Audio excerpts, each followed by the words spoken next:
میرا سوال ہے کہ اس وقت پاکستان کے جو حالات ہیں ان کو دیکھ کر آپ کو کیا لگتا ہے کہ اس ملک میں بہتری آئے گی کہ نہیں؟ ہم دعا کر سکتے ہیں کہ بہتری آ جائے.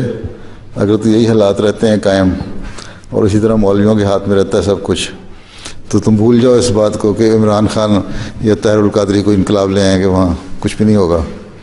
ٹھیک ہے؟ جو بڑے لوگ خط لیتے ہیں کہ عمران خان کو ہم نے دیکھا کہ بس وہ آسمانوں پر اڑ رہا ہے، وہ بھی کوئی نہیں اڑ رہا ہے. یہ سب باتیں ہیں. اللہ تعالیٰ نے جو بہتری لانی ہوگی تو احمدیوں کی دعاؤں سے آئیں گی، اور احمدی کس حد تک دعائیں کرتے ہیں یہ تم لوگوں کو ڈیپینڈ کرتا ہے. ٹھیک؟ اور وہ اچانک آئے گی بہتری، آثار اچانک شروع ہو جائیں گے. یہ نہیں ہوگا کہ تمہیں پہلے نظر آتا اور تمہیں پھر تھوڑی اس کے اوپر نظر ہو جائے کہ یہ فلاں شخص بہتری لے آئے گا. کوئی نہیں، کوئی فلاں شخص بہتری نہیں لائے گا جس کا تمہارے دل میں یہ خیال آ جائے کہ وہ بہتری لانے والا ہے. ٹھیک؟ اللہ تعالیٰ نے لانی ہے بہتری، کس طرح لانی ہے اللہ بہتر جانتا ہے. اور اگر نہیں تو پھر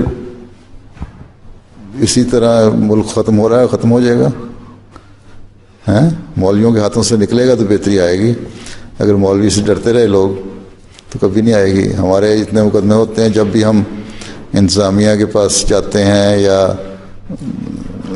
افسروں کو کہتے ہیں کہ یہ مولوی ہیں، تو کہتے ہیں جی ہم ان کے خلاف کچھ نہیں کر سکتے، ہمارے ہاتھ بندھے ہوئے ہیں، اس وقت ہمارے اوپر مولوی قابض ہو گئے ہیں. اگر مولوی حکومت کر رہے ہیں تو پھر کبھی بہتری نہیں آ سکتی، پھر تباہی آ سکتی ہے. اور تباہی کس طرح آئے گی؟ تباہی تو آ رہی ہے. کبھی سیلاب آ رہے ہیں، کبھی زلزلے آ رہے ہیں، کبھی ایک دوسرے کو مار دھاڑ کر رہے ہیں. سمجھتے نہیں نا. پھر بھی ہر ایک یہی کہتا ہے کہ اب اس کے باوجود کہ سب کچھ ہو رہا ہے ایک دوسرے کو مار دھاڑ کر رہے ہیں.